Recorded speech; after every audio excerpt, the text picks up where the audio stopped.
সম্মানিত উপস্থিতি, বক্তব্যের শুরুতেই আমি বলে নিতে চাচ্ছি যে আপনারা সকলেই অবগত আছেন, গত 14ই ফেব্রুয়ারি বাংলাদেশের সিলেট বিভাগের অন্তর্গত ফেঞ্চুগঞ্জে শায়েখ আব্দুর রাজ্জাক বিন ইউসুফের উপর যে ভয়াবহ ভয়ঙ্কর হত্যার চেষ্টা, প্রাণনাশক হামলা চালানো হয়েছে, উক্ত প্রাণনাশক হত্যা চেষ্টা হামলার হৃদয় বিদারক ভিডিও, মর্মস্পর্শী ভিডিও আপনাদের কাছে পৌঁছেছে, আপনারা দেখেছেন।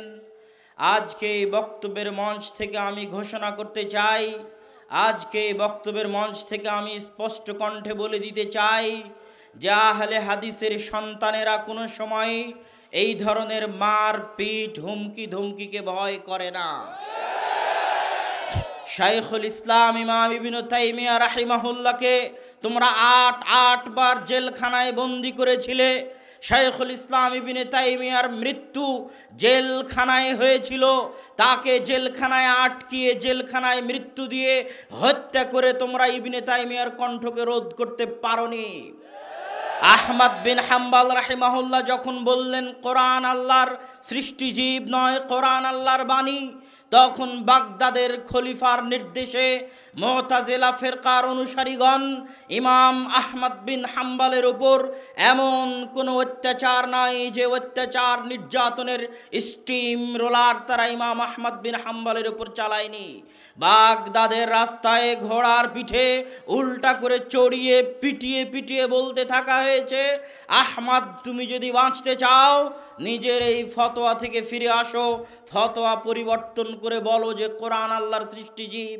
আহমদ বিন হাম্বল অত্যাচারিত হয়েছেন, নির্যাতিত হয়েছেন, বাগদাদের রাস্তায় মার খেয়েছেন, কিন্তু সত্য থেকে তিনি বিচলিত হননি।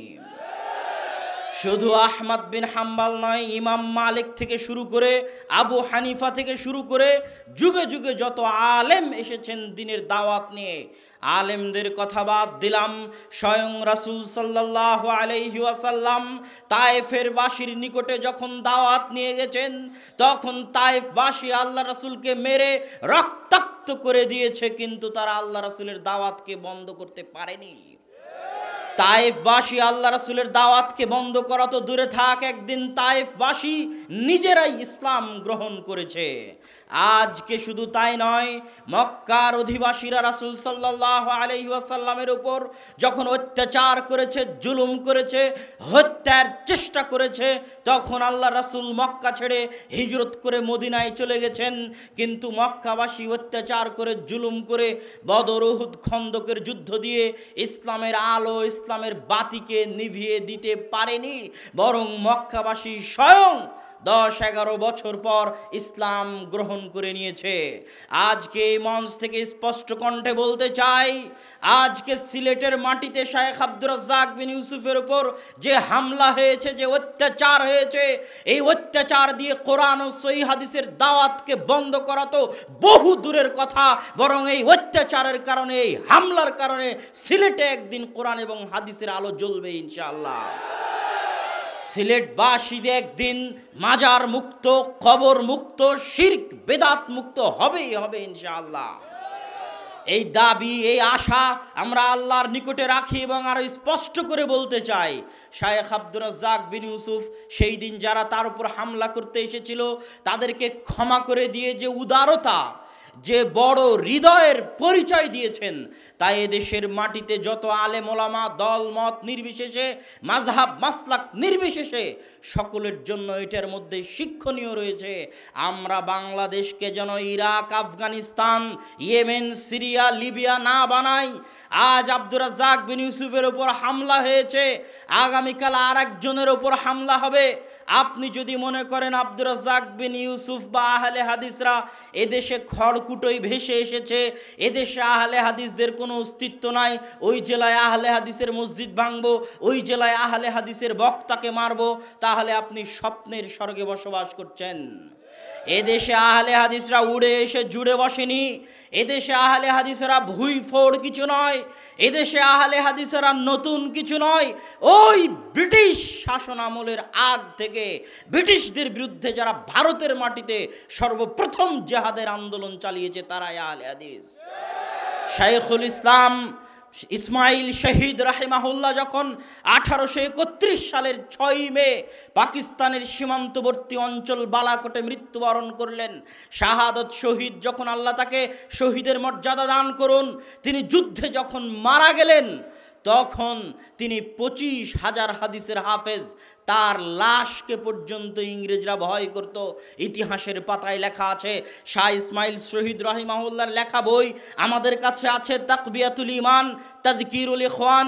তাকবিয়াতুল ঈমানের মধ্যে ইসমাইল শহীদ রাহিমাহুল্লাহ সেই যুগে শিরকের বিরুদ্ধে, বেদাতের বিরুদ্ধে এত কঠিন ভয়ঙ্কর কলম চালিয়েছেন যে তিনি শিরক বেদাতের আড্ডাগুলোকে তার কলম দিয়ে ধ্বংস করে দিয়েছেন।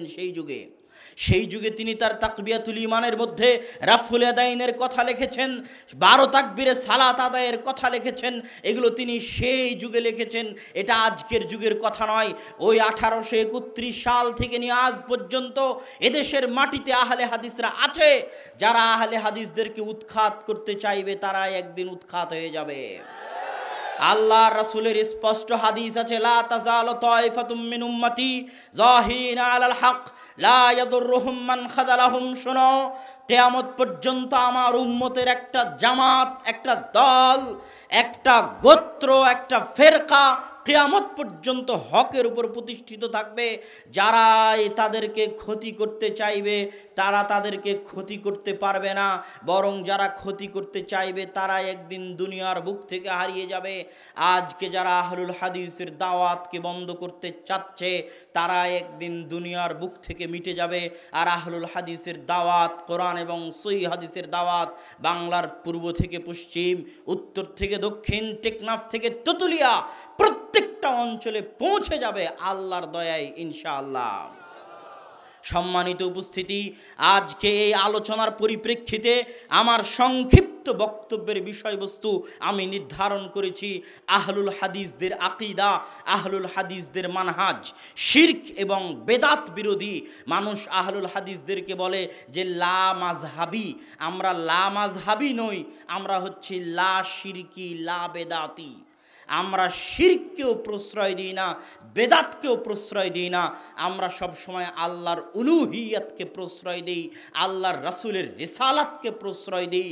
আল্লাহর উলুহিয়াত আর আল্লাহর রাসূলের রিসালাতের মধ্যে পার্থক্য কি?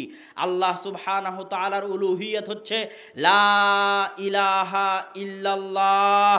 আল্লাহ সুবহানাহু ওয়া তাআলা চাইলে বলতে পারতেন যে আন্নাল্লাহ ইলাহ, নিশ্চয় আল্লাহ হচ্ছেন ইলাহ, কিন্তু আল্লাহ এটা বলেনি। আজকে আমি বক্তব্য দিতে এসেছি, আপনি আমাকে বলছেন আব্দুল্লাহ ভাই আমি আপনাকে ভালোবাসি। কিছুক্ষণ আগে আলামিন ভাই বক্তব্য দিয়ে গেল, তাকে আপনি বলতেন আলামিন ভাই আপনাকে ভালোবাসি।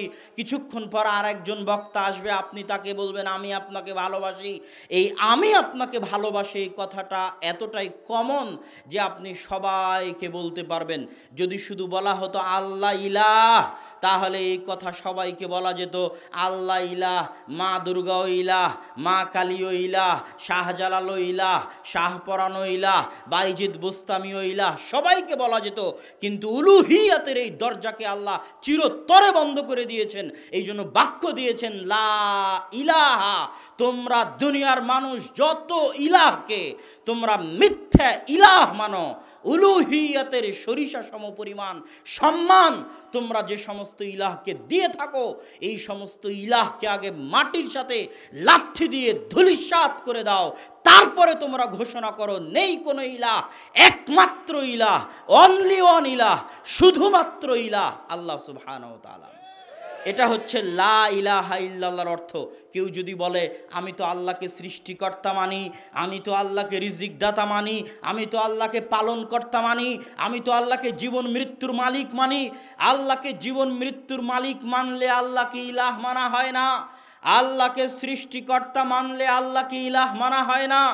আল্লাহকে পালন কর্তা মানলে আল্লাহকে ইলাহ মানা হয় না।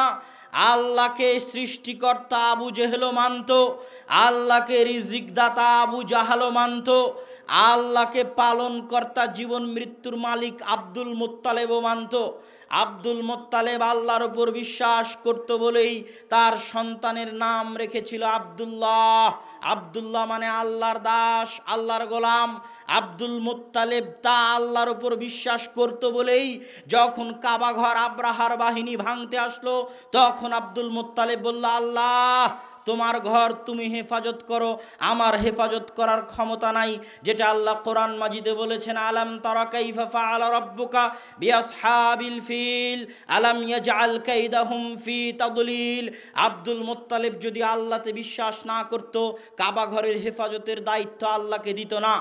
আবু জাহাল যদি আল্লাহর উপর বিশ্বাস না করত, তাহলে বদরের যুদ্ধের দিন আবু জাহাল কাবা ঘরের গিলাফ ধরে হাত তুলে আল্লাহকে বলছে, আল্লাহুম্মা আনসুর আহদাল ফিআতাইন, হে আল্লাহ আজকে বদরের যুদ্ধে হকের সবচেয়ে নিকটবর্তী দলকে আপনি বিজয় দান করেন। এই দোয়া আবু জাহাল করতেছে আল্লাহর নিকটে। কে করতেছে? আবু জাহেল, যে কাফেরদের সর্দার। দোয়া করতেছে কার নিকটে? আল্লাহর নিকটে দোয়া করতেছে। মক্কার কাফের মুশরিকরা যদি আল্লাহর উপর বিশ্বাস না করত, আজকে আপনারা যে কাবা ঘর দেখতে যান, ওই কাবা ঘর, আজকে আপনারা যে কাবা ঘরে হজ উমরা করতে যান, ওই কাবা ঘর চারকোনা হওয়ার পর সামনে গোলাকার করে অর্ধবৃত্তাকার করে কোমর পর্যন্ত উঁচু করে একটা প্রাচীর দেওয়া আছে। ওই অর্ধ গোলাকার বৃত্তাকার যে প্রাচীর দেওয়া আছে, ওইটা ইব্রাহিম আলাইহিস সালামের কাবার অন্তর্ভুক্ত। ইব্রাহিম আলাইহিস সালাম যখন কাবা তৈরি করেছিলেন, তখন আজকের যে কাবা এই রকম নয়, বরং কাবা চারকোনা গিয়ে মাথাটা এরকম অর্ধবৃত্তাকার করা আছে। কাবা হচ্ছে ওই রকম। কিন্তু যখন মক্কার কাফের মুশরিকরা এই কাবাকে নতুন করে তৈরি করতে গেল, তখন তারা ঘোষণা দিল, যাদের নিকটে হালাল ইনকাম আছে হালাল ইনকাম নিয়ে আসো, হালাল ইনকাম দিয়ে কাবা তৈরি হবে, হারাম ইনকাম দিয়ে কাবা তৈরি হবে না। কারা করছে?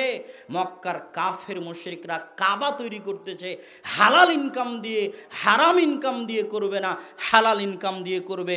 মানুষের হালাল ইনকাম চারকোনা কাবা তৈরি করতে শেষ হয়ে গেল, তখন এই গোলাকার অংশটা তারা, অর্ধবৃত্তাকার অংশটা তারা রেখে দিল, বানায়নি।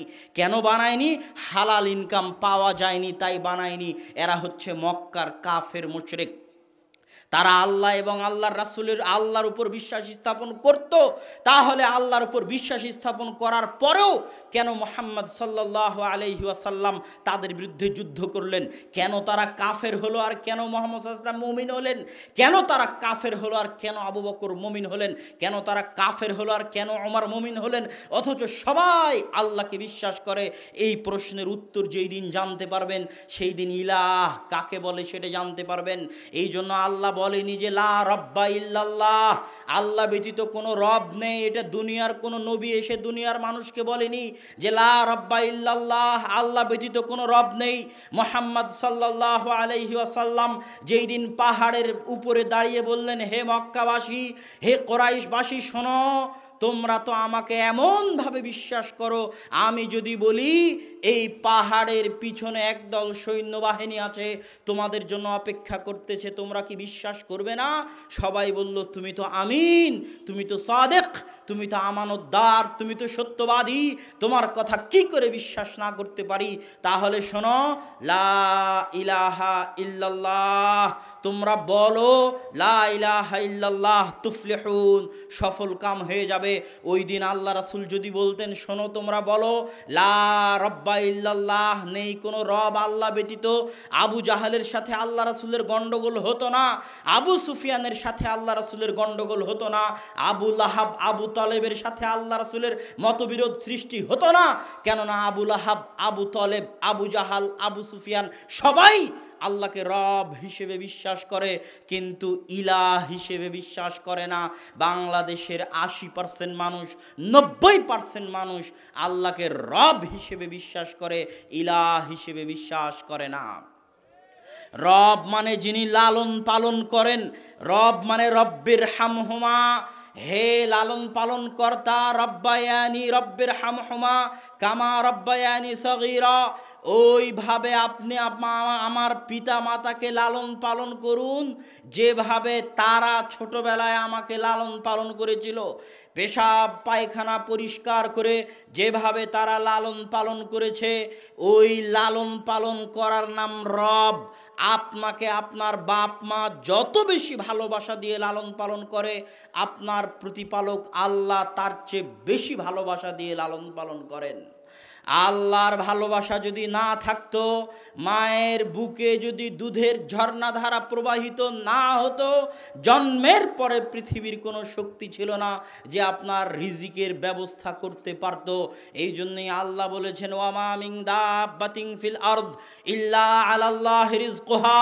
জমিনে বিচরণ করে এরকম কোনো প্রাণী নাই, এরকম কোনো জীব জন্তু জানোয়ার কীট পতঙ্গ পোকা মাকড় পাখি পাখালি মাছ যা কিছু আছে জমিনে বিচরণকারী এরকম কোনো জীবজন্তু নাই যাদের রিজিকের দায়িত্ব আমি আল্লাহ বহন করি না।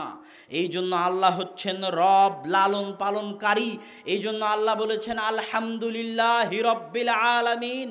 আল্লাহ বলেননি আলহামদুলিল্লাহি রব্বিল মুসলিমিন, আল্লাহ বলেননি আলহামদুলিল্লাহি রব্বিল মুমিনিন, আল্লাহ বলেননি আলহামদুলিল্লাহি রব্বিল মুজাহিদিন। মুমিনদের রবের প্রশংসা, মুসলমানদের রবের প্রশংসা কেন? আল্লাহ ইহুদিরও রব, আল্লাহ খ্রিস্টানেরও রব। শুধু তাই নয়, যে প্রত্যেক দিন আল্লাহকে গালি দেয় তারও রিজিকের মালিককে। যে প্রত্যেক দিন আল্লাহর নাফরমানি করে ওর জীবন মৃত্যুর মালিককে। যে যুবকটা প্রত্যেক দিন কানে ইয়ারফোন লাগিয়ে গান শুনে, ওই কানের শ্রবণ ক্ষমতা দানকারীকে। যেই যুবক চোখ দিয়ে অশ্লীল দৃশ্য দেখে, ওই চোখে দৃষ্টি শক্তি দানকারীকে। এই জন্য আল্লাহ হচ্ছেন রব্বুল আলামিন। আসমান জমিন এবং তার মাঝে যা কিছু আছে সকল কিছুর লালন পালন কর্তা আল্লাহ রব্বুল আলামিন। কিন্তু ইলাহ সবাই আল্লাহকে মানে না, বলে রিজিক দাতা আল্লাহ, পালন কর্তা আল্লাহ, জীবন মৃত্যুর মালিক আল্লাহ। বিপদে পড়ে ডাকে মা দুর্গা আমাকে বাঁচাও, বিপদে পড়ে ডাকে আলী মাদাদ, আলী আপনি মদত করেন। বিপদে পড়ে যখন সন্তান হয় না তখন চলে যায় শাহজালালের মাজারে, শাহজালালের কবরে। যারা শাহজালালের মাজারে যায়, কবরে যায়, মা দুর্গাকে ডাকে, আলীকে ডাকে, এরা আল্লাহকে রব হিসেবে বিশ্বাস করে ঠিকই, আল্লাহকে ইলাহ হিসেবে বিশ্বাস করে না। এটাই সমস্যা। এই জন্য আল্লাহ সুবহানাহু ওয়া তাআলা কোরআনে বলেছেন, ওমা ইউমিনু আকসারুহুম বিল্লাহ ইল্লা ওয়া হুম মুশরিকুন। দুনিয়ার অধিকাংশ মানুষ আল্লাহর উপর ঈমান আনার পরেও মুশরিক। দুনিয়ার অধিকাংশ মানুষ আল্লাহর উপর ঈমান আনার পরেও মুশরিক, শিরিক করে। এই কথা আল্লাহ কোরআনে বলেছেন যে অধিকাংশ মানুষ আল্লাহর উপর বিশ্বাস করে তারপরেও শিরিক করে। এই জন্য জওহরলাল নেহরু বলেছিলেন, মুঝে হিন্দু মুসলিম মে কোই ফারাক নজর नहीं आता। মুসলমান আর হিন্দুর মধ্যে আমি তো কোনো পার্থক্য দেখি না। মুসলমানদের দুর্গা আর মুসলমানদের দরগা, কোনো পার্থক্য আছে? মুসলমানদের দুর্গা আর হিন্দুদের দুর্গা আর মুসলমানদের দরগা। হিন্দুদের হচ্ছে মা, মুসলমানদের হচ্ছে বাবা। হিন্দুরা মাটির উপর মূর্তি বানিয়ে পূজা করে, আর মুসলমানেরা মাটির নিচে শুয়ে থাকা বাবার পূজা করে। সম্মানিত উপস্থিতি, উলুহিয়াতে সরিষা সম পরিমাণ শেয়ার করা, ভাগ করা, অন্য কাউকে সরিষা সম পরিমাণ অংশ দেওয়া, এটাই শিরক। শিরক এত বড় অপরাধ, এত বড় অত্যাচার, এত বড় জুলুম। আপনি আপনার স্ত্রীকে খাওয়ান পরান, আপনার সন্তানকে খাওয়ান পরান, আপনার স্ত্রী আপনার বাড়িতে থাকে, আপনার দেওয়া টাকায় পোশাক পরে, আপনার দেওয়া টাকায় খায়। আপনার স্ত্রী যদি আপনাকে না ভালোবেসে অন্য কাউকে ভালোবাসে, ওইটা যত বড় অপরাধ, যত বড় অন্যায়। জমিন আল্লাহর, আসমান আল্লাহর, অক্সিজেন আল্লাহর, সূর্যের আলো আল্লাহর। যে আল্লাহর সূর্যের আলোয় আমরা জীবন ধারণ করি, যে আল্লাহর অক্সিজেনে আমরা বাতাস গ্রহণ করি, যেই জমিনে আমরা বিচরণ করি, যে আসমানের ছায়ায় আমরা বসবাস করি, ওই আসমান জমিনের মালিক যদি আল্লাহ হয়, তাহলে আমি সারা জীবনে যদি একটা সিজদা করি, ওই একটা সিজদা পাওয়ার হক কে রাখে? আমি যদি সারা জীবনে একবার হাত তুলে দোয়া করি, ওই একবার হাত তুলে দোয়ার হক কে রাখে? মানুষের ভবিষ্যতের জ্ঞান আল্লাহ রাখেন। আমি যদি কাউকে হাত চালিয়ে বলি আমার ভবিষ্যৎ বলে দেন, আমি যদি পত্রিকায় পড়া রাশি দেখে বলি আমার ভবিষ্যতে এটা হবে, তাহলে আমি আল্লাহকে রব হিসেবে মানলেও আল্লাহকে ইলাহ হিসেবে মানি না। আমাকে আবারও কালেমা পড়তে হবে, আমাকে আবারও মুসলমান হতে হবে, আমাকে আবারও ঈমান আনয়ন করতে হবে। আমি যদি আল্লাহর উলুহিয়াতে বিশ্বাস করি, তাহলে জানতে হবে দুনিয়ার নির্দিষ্ট কোনো স্থান, নির্দিষ্ট কোনো বস্তু, নির্দিষ্ট কোনো ব্যক্তি, নির্দিষ্ট কোনো সময়, নির্দিষ্ট কোনো গাছ, নির্দিষ্ট কোনো পাথরের সরিষা সম পরিমাণ মূল্য ইসলামে নাই।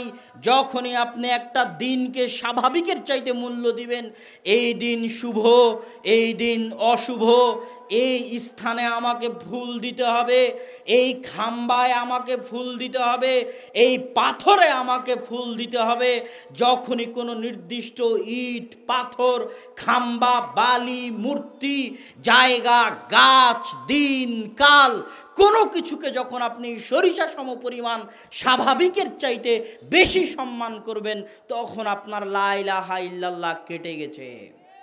তখন আপনাকে পুনরায় মুসলমান হতে হবে।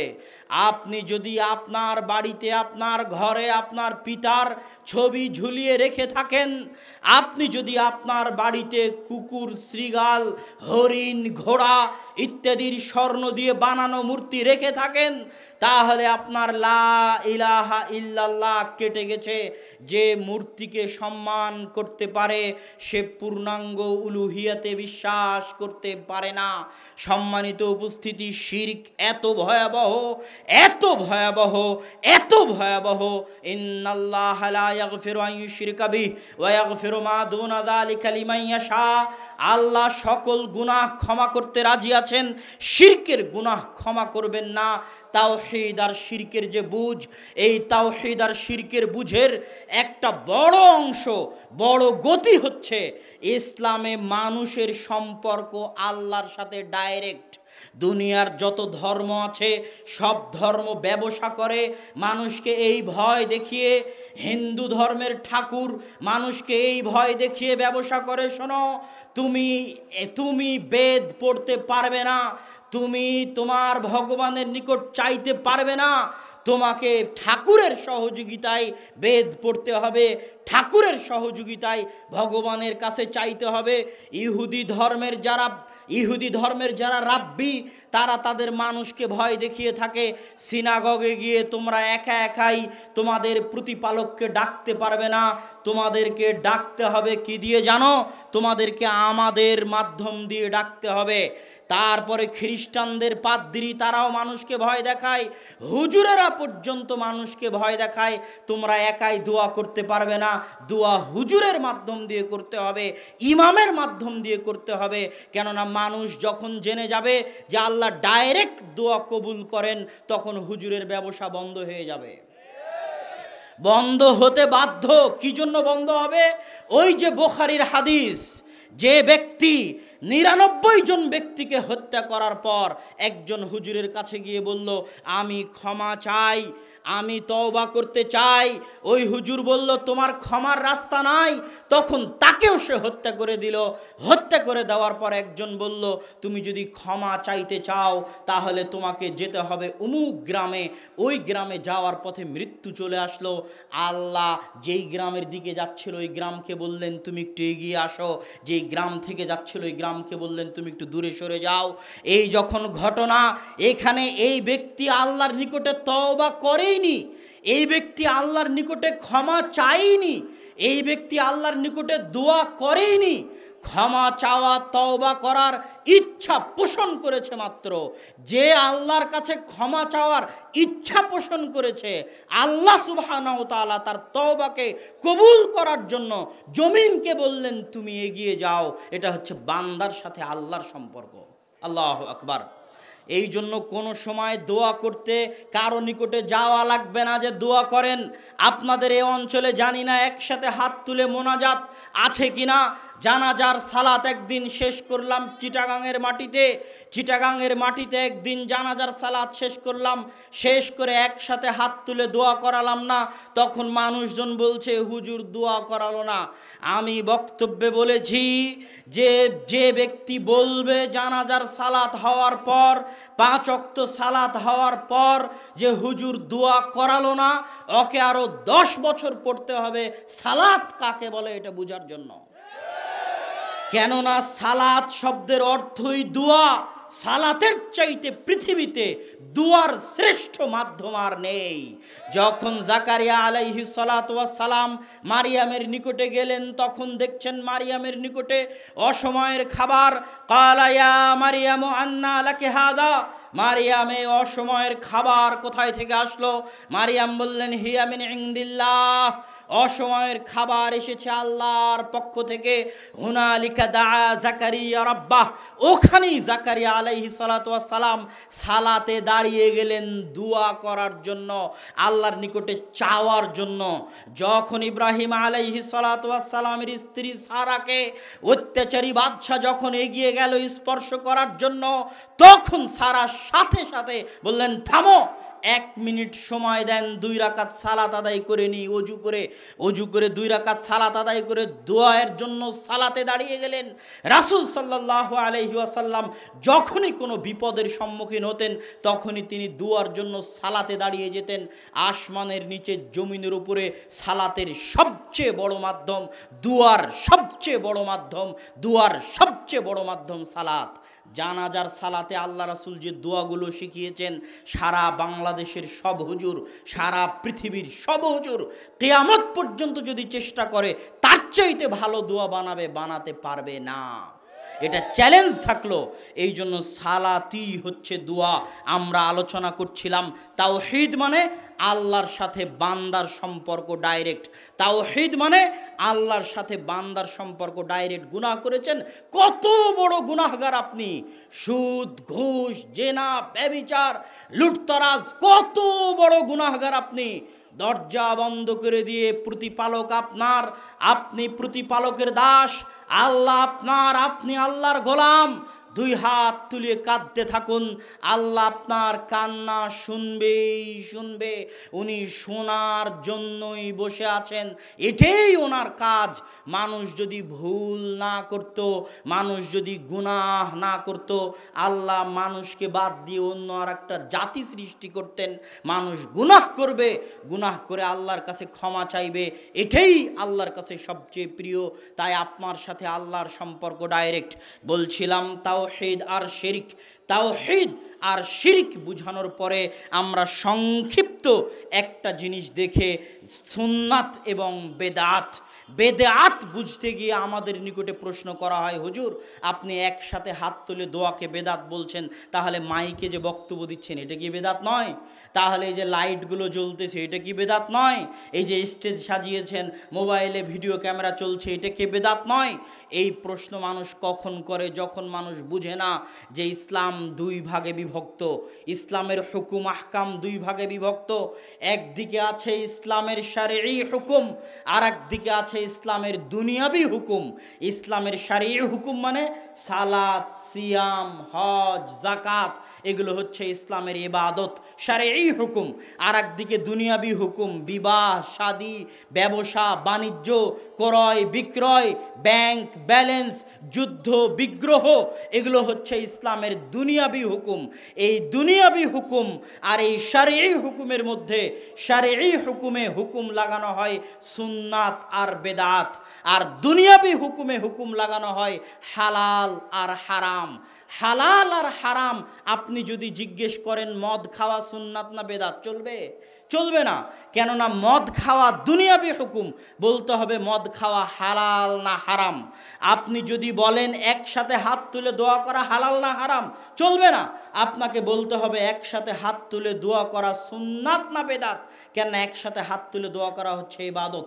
এবার মূলনীতি জেনে রাখেন, মূলনীতি হচ্ছে দুনিয়ার ক্ষেত্রে যত হুকুম আছে সব হুকুমের ক্ষেত্রে এক বাক্যে মূলনীতি হচ্ছে সবই হালাল, শুধু অতটুকু আল্লাহ এবং আল্লাহ রাসূল 1400 বছর আগে হারাম করে গেছেন। তারপর থেকে নিয়ে গত 1400 বছরে আরো 1000 বছরে যা কিছু আবিষ্কৃত হবে সবই হালাল।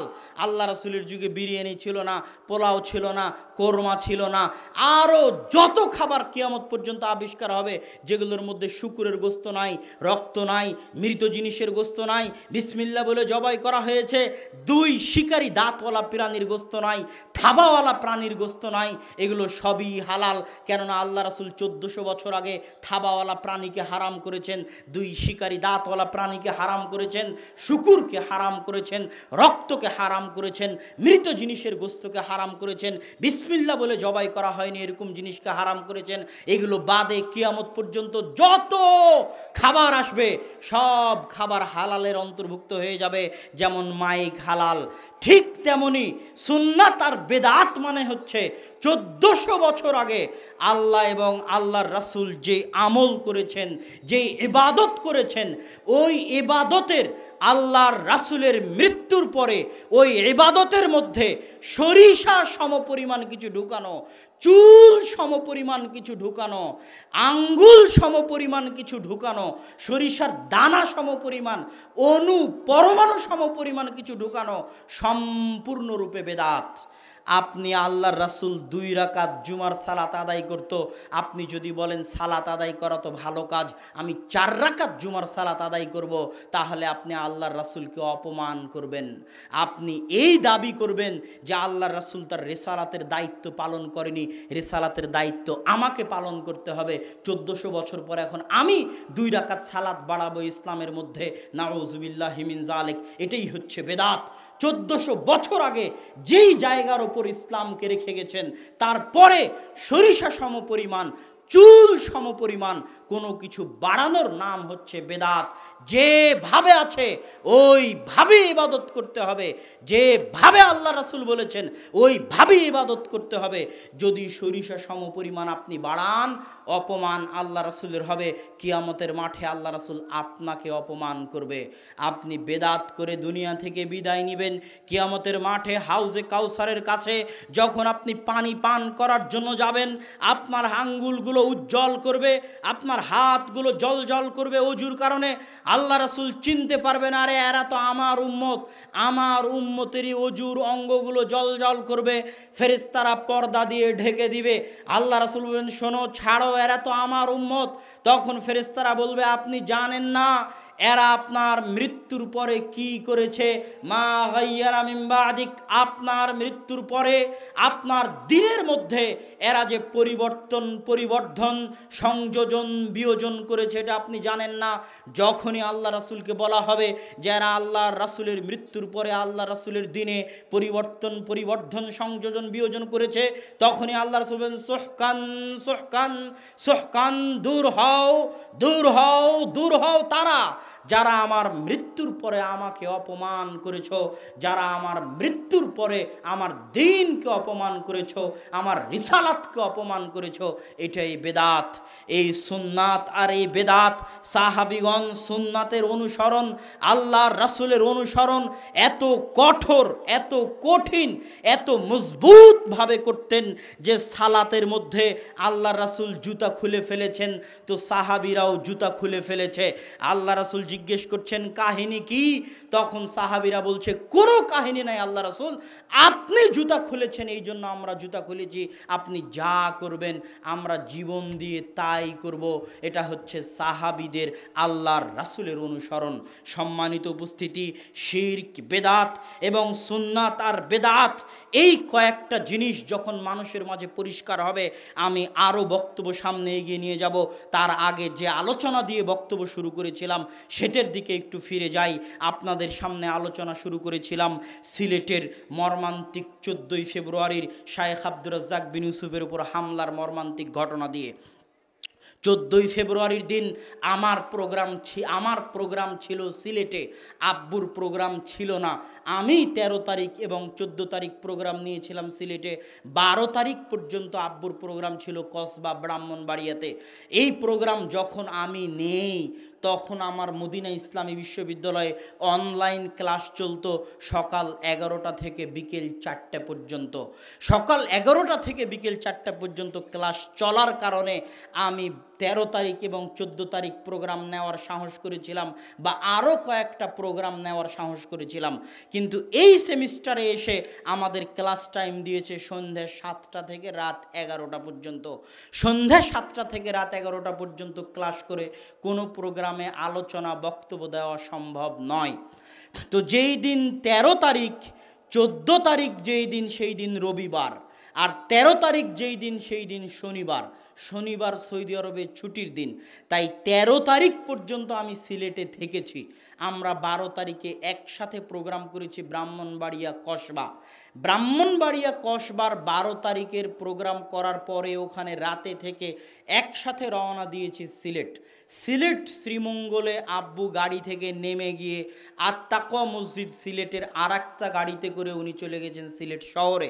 আর আমি 13 তারিখ শনিবারের যে প্রোগ্রামগুলো আমার নেওয়া ছিল, 14 তারিখের প্রোগ্রামও আমার, তবে 13 তারিখের আমার যে প্রোগ্রামগুলো নেওয়া ছিল আমি এগুলো কমপ্লিট করতে লাগলাম। জোহরের পরে আলোচনা করলাম কমলগঞ্জে, আসরের পর আলোচনা করলাম কুলাউড়াতে, আর এশার পরে আলোচনা করলাম বড় লেখাতে। আলোচনা শেষ করে রাত 10টায় ওখান থেকে রওনা দিয়ে সকাল 8টায় জামিয়া সালাফিয়া ডাঙ্গিপাড়া পৌঁছে ক্লাস ধরলাম। ওইদিকে 14 তারিখ প্রোগ্রাম আমার, কিন্তু যেহেতু সন্ধ্যা 7টা থেকে 11টা পর্যন্ত আমার ক্লাস আছে, আমি প্রোগ্রাম ধরতে পারবো না। আর যেহেতু আব্বু খালি আছে, এই জন্য ওই প্রোগ্রামে আব্বু গেলেন। আব্বুর ভাগ্যে হয়তো এটা লিখিত ছিল।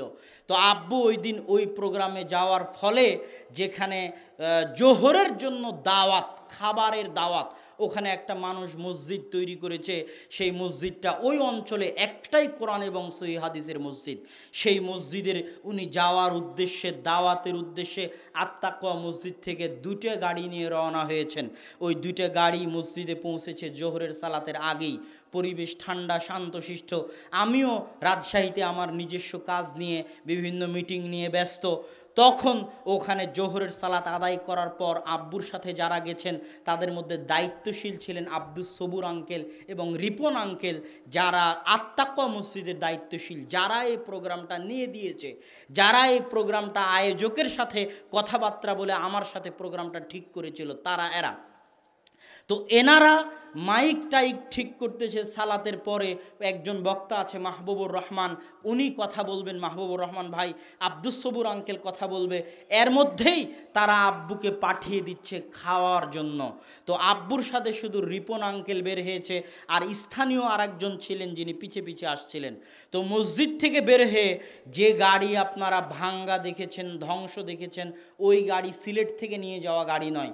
আর ওই গাড়িও নয় যেই গাড়িতে আমরা সচরাচর ভাড়ায় যাতায়াত করি, যেটা মাসুমের নিজের গাড়ি। মাসুম ড্রাইভার, তার নিজের গাড়ি, কিন্তু আমরা সাধারণত তার গাড়ি বেশি ভাড়া নিয়ে থাকি। ওই গাড়িও নয়, কেননা ওই ভাড়া গাড়ি নিয়ে আমি রাজশাহী ফেরত চলে গেছি। আর যে গাড়ি নিয়ে সিলেট থেকে উনি ফেঞ্চুগঞ্জে গেছেন, ওই গাড়িও নয়। এটা ওই গাড়ি যেই বাড়িওয়ালা দাওয়াত দিয়েছে খাবারের জন্য, তার গাড়ি। তার গাড়িতে উঠতে বলা হচ্ছে। তো আব্বু এগিয়ে গিয়ে তার গাড়িতে উঠতে যাবেন, এরকম সময় মাথায় দাড়ি টুপিওয়ালা, জুব্বা পাঞ্জাবিওয়ালা একটা ছেলে সালাম দিতে আসতেছে, মুসাফা করতে আসতেছে। মুসাফা করতে এসে ও মুসাফা করেছে কি করেনি, ও কলার ধরে গাড়িতে ঢুকতে যাবে, আব্বু বা বসেছে, দরজা এখনও লাগায়নি, কলার ধরে গাড়ি থেকে টেনে নামানোর চেষ্টা করতেছে। কেননা তাদের পরিকল্পনা ছিল, পরিবেশ প্ল্যান পরিকল্পনা ঠিকঠাক মতো চললে গাড়ি গাড়ির বাইরে তাকে মারতে হবে, হত্যারই পরিকল্পনা ছিল। এটা আব্বুর নিজের ভাষায় তাদের চেহারা দেখে স্পষ্ট বোঝা যাচ্ছিল। যখনই গলার কলার ধরে টান দিয়েছে তো গাড়িতে উঠতে গিয়ে আগেই রিপন আঙ্কেল ভিতরে উঠে বসে আছেন। যখন আব্বু বলে উঠেছে ইন্না লিল্লাহ, কী ব্যাপার, ঘটনা কি, তখন ওই রিপন আঙ্কেল তাড়াহুড়া করে গেটের পাশে এসে আব্বুকে ভিতরের দিকে করে দিয়েছে, যে জায়গায় আপনারা আব্বুকে ভিডিও অবস্থায় বসা দেখেছেন। যখন উনি দরজার পাশে আসলেন, আসা মাত্রই দরজা উনি বন্ধ করে দিলেন। দরজা বন্ধ করে দেওয়ার পরে চারদিক থেকে কাঠ এবং বাঁশ দিয়ে এমন জোরে গাড়ির উপর মারতে লাগলো যে আব্বু বলতেছে তাদের চেহারার দিকে তাকালে বোঝা যাচ্ছে যে তারা হত্যা করার জন্যই মারতেছে, কিন্তু ডান দিক থেকে যতগুলো মারতেছে সবগুলো ডান দিকে বসা রিপন আঙ্কেলের গায়ে গিয়ে লাগছে। আর বাম দিক থেকে জুত মতো মারতে পারতেছে না, কেননা বাম দিকে দেওয়াল আছে। তখন তারা ডান দিক থেকে মেরে কুলিয়ে উঠতে না পেরে পিছন দিকের কাঁচ ভেঙে আর বাম দিকের কাঁচ ভেঙে ওই কাঠ দিয়ে আর বাঁশ দিয়ে জোরে জোরে এই হাতে আঘাত করেছে। আমরা তো বাসায় আসার আগ পর্যন্ত দেখতে পাচ্ছিলাম না, বাসায় আসার পরে এই জায়গাটা ফুলে আছে, এই জায়গাটা ফুলে আছে এবং কাঁধের এখানে ফুলে আছে। অন্তত পক্ষে 3-এর অধিক জোরে জোরে আঘাত না হলে এখানে একটা, এখানে একটা এবং এখানে একটা, এই 2 জায়গা ফুলে আছে। তো এই যে তারা জঘন্য ন্যাক্কারজনক আক্রমণ করলো, তারপর হঠাৎ আমি বসে আছি, আমার কাছে ফোন আসলো সিলেটে ওস্তাদজির উপর আক্রমণ হয়েছে। আমার বিশ্বাস হয়নি। আমি ফোন দিয়ে নিশ্চিত হলাম ঘটনা সত্য। ওখানে আব্বু আপনারা ভিডিওতে দেখেছেন, বারবার উনি বলতে চাই গাড়ি চালাও না কেন, গাড়ি স্টার্ট দাও, গাড়ি স্টার্ট দাও। ড্রাইভার কোনো মতেই গাড়ি স্টার্ট দিচ্ছে না। ড্রাইভারের বিষয়ে আল্লাহ সুবহানাহু ওয়া তাআলা ভালো জানে। যেহেতু আব্দুর রাজ্জাক বিন ইউসুফ ক্ষমা করে দিয়েছে, সেহেতু আমাদের এখানে বলার কিছু নেই বা করার কিছু নেই। কিন্তু ড্রাইভার গাড়ি চালাচ্ছে না, 4-5 মিনিট যাবৎ গাড়ির উপর চারদিক থেকে মুষলধারে আক্রমণ হয়েছে। যখন আব্বুর উপর পিছন দিক থেকে মারতে লেগেছে, তখন এবার ড্রাইভার গাড়ি একটু স্টার্ট দিয়ে কিছু দূর গিয়ে আবার গাড়ি থামিয়ে দিয়ে পালিয়ে গেছে। এবার যেখানে গিয়ে গাড়ি থেমে গেছে ওখান থেকে ভিডিও আপনারা দেখতে পাচ্ছেন। তার আগ মুহূর্তে যেখানে মূলত মারামারিটা হয়েছে ওখানকার ভিডিও, কোনো ভিডিও কারো কাছে নেই, কেননা ওখানে তখন কেউ ছিল না। ওখানে তারা হত্যা করারই ইচ্ছা ছিল। আল্লাহ বাঁচিয়ে দিয়েছেন কয়েকভাবে। এক তো গাড়ির মধ্যে ঢুকিয়ে দিয়েছেন, 2 ডান পাশে রিপন আঙ্কেলকে দিয়ে দিয়েছেন, বহুভাবে আল্লাহ সুবহানাহু ওয়া তাআলা হেফাজত করেছেন। এবার ওখান থেকে অন্য আর এক ড্রাইভার এসে গাড়ি টান দিয়ে এক বাসায় নিয়ে গেল। সেখানে নিয়ে যাওয়ার পর 20-30 মিনিট অতিক্রম হওয়ার পর পরিবেশ চারিদিকের বোঝা যাচ্ছে যে থমথমে ভয়াবহ এবং আবারও আক্রমণ হতে পারে, আবারও হামলা হতে পারে। এই জন্য তাড়াতাড়ি করে আর একটা গাড়ি, যেই গাড়িতে সিলেট থেকে আসা হয়েছিল, ওই গাড়িতে করে কোনো রকম সেই এলাকা থেকে পালিয়ে আসা হয়। কেননা পুলিশ পরিবেশ নিয়ন্ত্রণ করতে পারছিল বলে ধারণা করা যায় না, আশা করা যায় না। ওখান থেকে চলে সিলেট আত্তাকওয়া মসজিদে আসার পথে এক মেডিকেলে উঠে এখানে চেক করা হয়, এক্সরে। চেকে হাড় ভাঙ্গেনি, কিন্তু হাত উনি এরকম করতে পারছেন না, হাত এভাবেই থাকতেছে, এখনও পূর্ণ হাত এরকম করতে পারেন না। ওখান থেকে চিকিৎসা নিয়ে আত্তাকওয়া মসজিদ থেকে রাত্রি যাপন করে পরের দিন বিমানে ঢাকা থেকে রাজশাহীতে উনি আসেন। আসার পর থেকে আমরা যেটা দেখলাম যে এই নিচের এই জায়গাটা একটু ফুসকুড়ি উঠে পানি জমে গেছে এবং যেহেতু আব্বুর ডায়াবেটিস আছে, লিভারেও কিছু সমস্যা আছে, এই জন্য আমরা চিন্তা করছিলাম, আশঙ্কা করছিলাম যে কোনো বড় ধরনের কিছু হচ্ছে কিনা। তো এরকম পরিস্থিতিতে আব্বু অনেকগুলো প্রোগ্রাম মিস দিয়েছে এই সিলেটের আক্রমণের পরে, কিন্তু শারীরিক কিছুটা সুস্থতা অনুভব করার কারণে কালনির প্রোগ্রামে অংশগ্রহণ করেন। কিন্তু অংশগ্রহণ করে 10 মিনিট কথা বলার পরে কাশি প্রচণ্ড হারে আসার কারণে উনি কথা বলা বন্ধ করে দিয়েছেন। আমি ওই প্রোগ্রামে আব্বুর আগে বক্তব্য দিয়েছি। ওই প্রোগ্রাম থেকে আমরা যখন আবার রাজশাহী ফিরে আসি তখন পুরো শরীরে জ্বর, সারা শরীর ব্যথা এবং গলায় কাশি। তো আজকে আমার একটা পরীক্ষা আছে সন্ধ্যে 7টা থেকে রাত 11টার ক্লাসে। এই জন্য আমার এই সন্ধ্যে 7টা থেকে 11টার ক্লাস থাকার জন্য রবিবার থেকে বুধবার আমার কোনো প্রোগ্রাম, কোনো ডেট, কোনো জালসা নাই। আমি নেই না, নিও নি। 2-1টা নিয়ে থাকলে আমি মানুষকে নিষেধ করে দিয়েছি, আমার ক্লাসের কারণে আমি উপস্থিত হতে পারবো না। আজকেও আমার ক্লাস এবং পরীক্ষা আছে অনলাইনে এবং হচ্ছিল, এখনও রানিং হয়তো ক্লাস হচ্ছিল, করতে করতে আমি আসছিলাম। তো আসরের সময়, জোহরের সময় আব্বু বলল আজকের প্রোগ্রাম আছে, মাসুমকে ডাকো। আব্বু কল দিয়ে মাসুমকে ডাকালেন। আমার যখন কোনো ক্লাস থাকে তখন আব্বু আমাকে থাকতে বলে নিজে আমার প্রোগ্রামগুলো করেন। এর বহু নজির আমি দেখেছি। তার মধ্যে সিলেটের 14 তারিখে আমার ক্লাস করানোর জন্য উনি প্রোগ্রাম করতে গেলেন, ওনার প্রোগ্রাম ছিল না। সেই জায়গায় আজকে উনি আমাকে ডেকে বলতেছে এটা আব্বুর স্বভাব বিরুদ্ধ, আব্বুর স্বভাব জাত বিরুদ্ধ। উনি এত পরিশ্রমী, এত পরিশ্রমী, এত পরিশ্রমী। আমি 2-1 ডাক্তারের কাছে গিয়ে বলেছি যে আমার শরীরে কি সমস্যা আছে আপনি বলবেন, আমি আমার বাপের মতো পরিশ্রম করতে পারি না কেন? একই সাথে প্রোগ্রাম শেষ করে এসে বাসায় ঘুমাই, আর উনি ফজরের সালাতে উঠে সালাত আদায় করে কোরআন তেলাওয়াত করে সকাল 8টায় ক্লাস নিয়ে 8 ঘন্টা ক্লাস নিয়ে 12:30 1টা পর্যন্ত ক্লাস নিয়ে তারপরে আবার পরের প্রোগ্রামের জন্য প্রস্তুতি নেন। আর আমি প্রোগ্রাম শেষ করে গিয়ে ফজরের সালাত আদায় করে যদি ঘুমাই তো 10টা 11টা পর্যন্ত না ঘুমালে শরীরে বিশ্রাম পায় না। উনি কোথায় থেকে এত এনার্জি পান যে এত পরিশ্রম করতে পারেন? এত বোঝা, এত বিশাল চাপ, এত মানসিক চাপ উনি মাথায় নিয়ে চলেন কিভাবে? কোথায় 1700 ছাত্র, আর কোথায় 800 ছাত্রী, আবার ওখানে কোথায় 500-600 ছাত্র, রূপগঞ্জ নারায়ণগঞ্জে 400-550 ছাত্রী, এত প্রায় 3500 ছাত্র ছাত্রীর অভিভাবক। 20 লক্ষ টাকা প্রতি মাসে উনি শুধু শিক্ষক কর্মচারীকে বেতনই দেন। আর জমি জায়গা, বিল্ডিং, মসজিদ নির্মাণ এগুলো তো প্রতিনিয়ত চলতেই আছে। বাইতুল হাম জামে মসজিদের 2 তলা কমপ্লিট হয়েছে, 1 তলাতেই 3000 মুসল্লি আদায় করতে পারবে সালাত। আহলে হাদিসদের সবচেয়ে বড় মসজিদ, আলহামদুলিল্লাহ। কিভাবে কমপ্লিট হচ্ছে সেটা আমি নিজেও জানি না। এত চিন্তা, এত বোঝায় মাথায় নিয়ে উনি পরিশ্রম করেন কিভাবে? সেই জায়গায় উনি আমাকে, আমি নিবরাস ইসলামিক রিসার্চ ফাউন্ডেশনের অফিসে বসে থেকে একটা ছোট্ট মিটিং করছিলাম আর পড়ছিলাম, উনি আমাকে ডাক দিয়ে বললেন আব্দুল্লাহ। তখন আমি গেলাম, জি আব্বু। তো বলে আজকে আমার শরীর খুব খারাপ লাগতেছে, খুব কাশি উঠতেছে, আমাকে হয়তো ডাক্তারের কাছে যেতে হবে, তুমি আজকের প্রোগ্রামটা করে আসো। এটা আব্বুর মুখের ভাষা। আমি হতভম্ব হয়ে গেলাম। আমি বললাম যে আব্বু আমার তো আজকে পরীক্ষা আছে, আমার ক্লাস আছে, আপনি জানেন তো আমার পরীক্ষা, আমার ক্লাসের অজুহাত দিলে আব্বু নিজে আমার প্রোগ্রাম করতে যান, সেখানে ওনার শরীরের মাত্রাটা কতটুকু খারাপ হলে উনি আজকে আমাকে পাঠিয়েছেন। আর একটা কথা মনে রাখবেন, আল উযরু মাকবুলুন ইনদা কিরামিন নাস, ওজর সম্মানিত মানুষের নিকটে গ্রহণ হয়।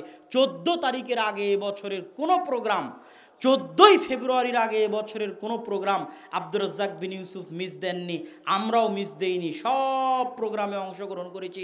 14ই ফেব্রুয়ারিতে সিলেটের হামলার পরে এখন পর্যন্ত ভবিষ্যতে আর কোন কোন প্রোগ্রামে উপস্থিত হওয়া যাবে এটা আমরা নিশ্চিত নই, কেননা তার নিরাপত্তার বিষয়টা আছে।